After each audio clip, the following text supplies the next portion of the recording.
They told Weary he wants so many men. So Weary devised this where you get them to sit them on a log, trying to save the sick blokes from going out. We'd be lined up for the work parade. At the same time, Weary Dunlop and Major Collette, the two doctors, would be with us at this work parade. And those who Weary and Collette thought were not fit enough to work on the railway were told to go and sit on that log. And don't bloody move, no matter if a Jap comes up to you and screams, you don't do anything, you can't move. And of course, what the Japs used to do, they'd go up in front of a bloke and they go, Kura, you know. The bloke would stiffen up and Kura meant come here, you know. And sometimes and Weary said, no, don't do that. So then when the Jap would go over and say to the bloke, you know, Kura and all that, Weary'd go over and he'd pick this bloke up in his arms like a baby and take him over to the Jap. Say, this man? He used to cop hell if he didn't produce the men. Some of the blokes could hardly walk. Poor buggers, they'd only get down the line, they were at shit, you know. And then some of them decided not to get right down to the line. They just didn't go down the line. They hid in the bush. But all the chunkles, that was the things for digging, the drills and the hammers, surplus. So where were the men? So then they started and they waited for them to come back into camp, and that's where they had a heap of bamboo set up for when darkness fell and they started coming in. And then they lit the bamboo and took them all into their compound and started belting into them with bamboo. Poor bastards, some of their heads were, yeah. And so they stopped them from not wanting to go to work. As the pressure to complete the railroad increased, so did the beatings and injuries. Weary worked around the clock trying to save his men. It must have seemed hopeless without medicine, which the Japanese wouldn't allow. But help was on its way.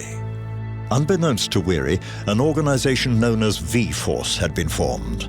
Comprised mainly of civilian internees from Bangkok, its purpose was to raise finance and help coordinate underground networks to get those essential medicines into the POW camps. Weary may well have been staring up the Kwai Noi as the Thai trader Boon Pong and one or two members of his family guided their supply barge into the POW camp.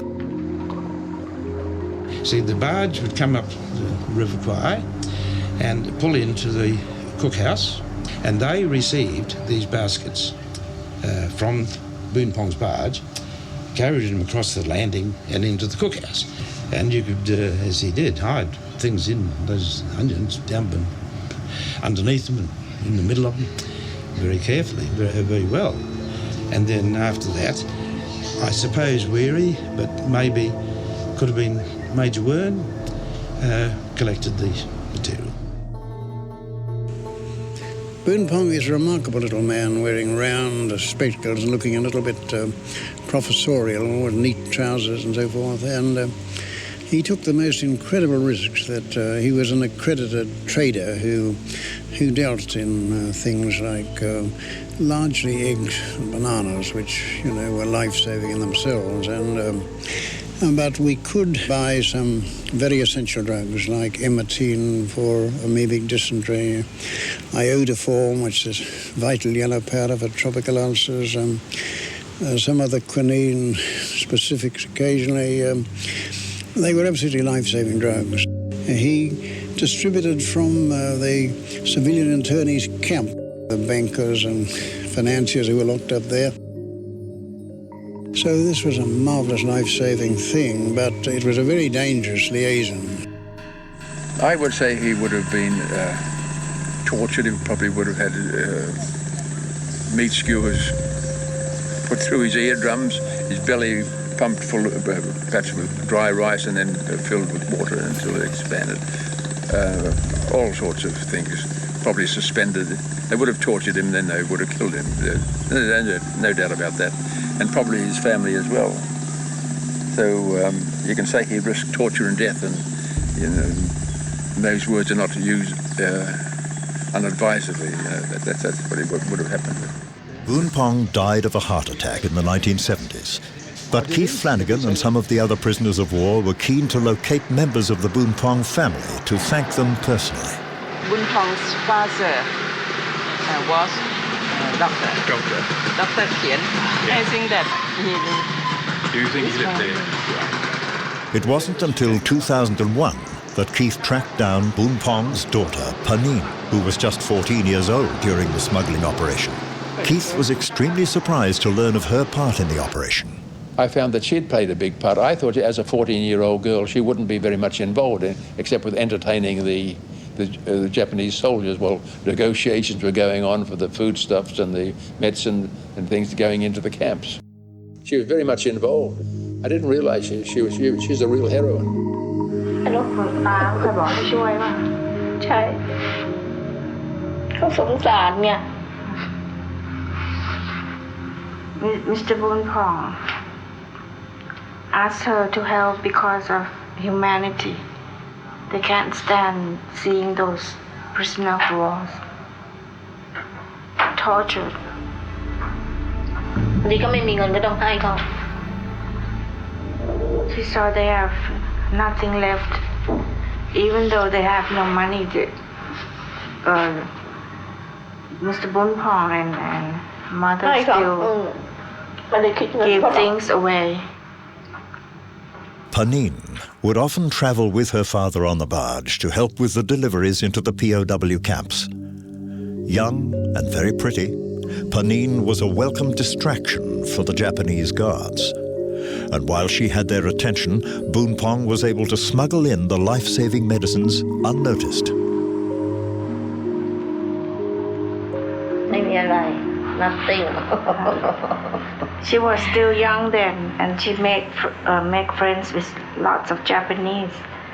She gave them some food, some candies, talked to them, and be friendly with all of them. But to help the prisoner when sneaking the medicine, that she has to do it.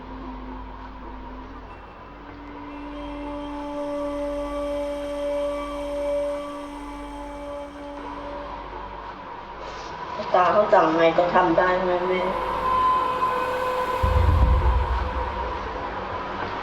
She said she'll do anything that Mr. Boon Pong asked her to do.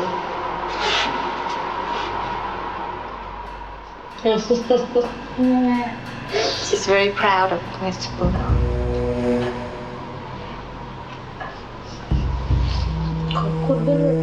Such was the clandestine nature of Weary's relationship with Boon Pong and the threat of immediate execution if they were caught.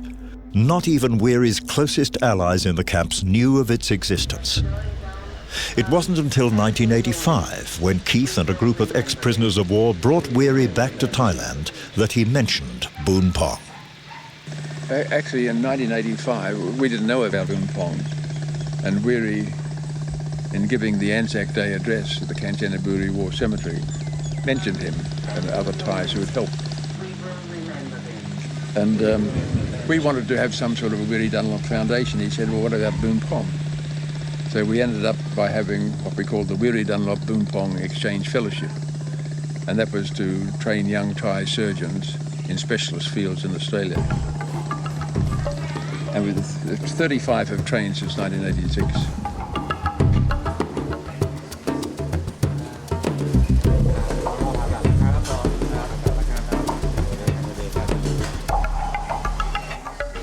When I was a medical student, my dream was to be a transplant surgeon. And my dream came true because I have a chance to go to Melbourne, to Australia, with the Dunlop Boon Pong Exchange Fellowship Scholarship. I got a chance to spend time in Melbourne, learn how to do liver transplantation, and brought the knowledge back to Bangkok. Sir Dunlop, you're well known for the surgeon in Thailand. I can say most of the surgeons in Thailand know about his story. And I think it's good to keep telling people about that story. Let people know about the good people.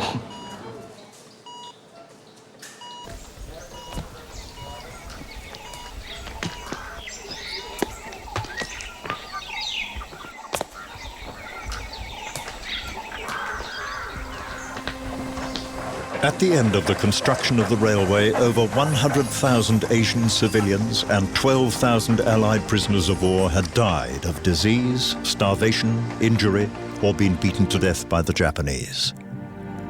The railway's intended purpose was to advance Japanese troops and supplies in preparation for an attack on India. It served this purpose for a while, but when the war turned against Japan, the planned attack on India was abandoned.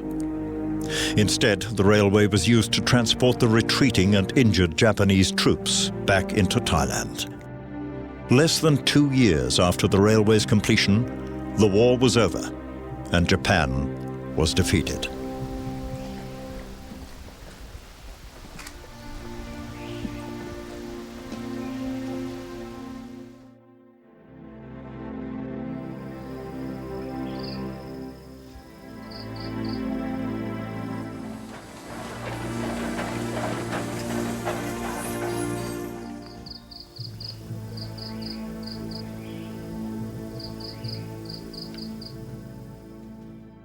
I was he who came not home. Do they remember me? I was he who died in an alien land where jungle brooded o'er matted earth, on a stricken ship as the ocean smothered my last cries, in a blazing plane screaming down out of the skies. I was he who died in 100 other places in 100 other ways, far from all I knew and loved. Do they remember me? I didn't want to die. I wanted to come home again. See gum trees straggling to the sky, sheep in open paddocks, birds of my boyhood, children at play, men at work, women chatting easily to friends. I wanted to come home again to hear the laughter of girls, the banter of my fellows, to sit again at plenteous tables and know the warmth of family. I wanted to return to tell them of wondrous places I'd been, of those whose humour had cheered me and whose deeds had thrilled me and whose mateship had warmed my heart. But I was he who came not home. I died far, far away. Do they remember me? Or was it all too long ago?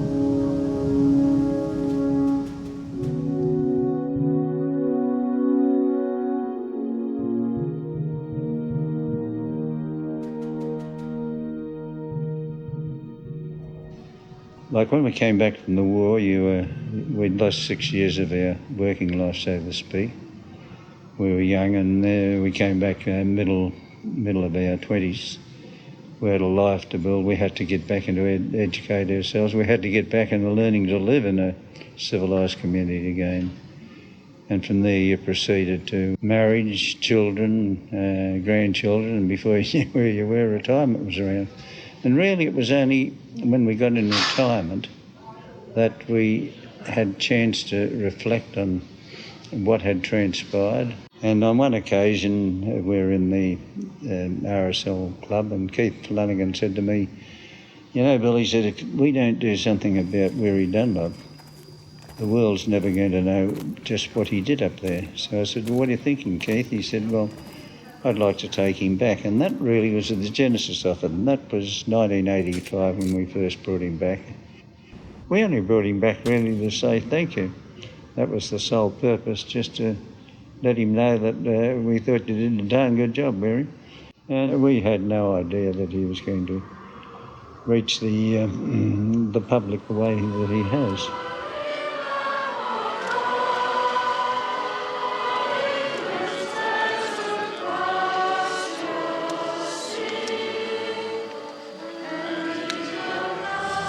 Well, there was this Hintok mountain camp. It was something very special about that camp.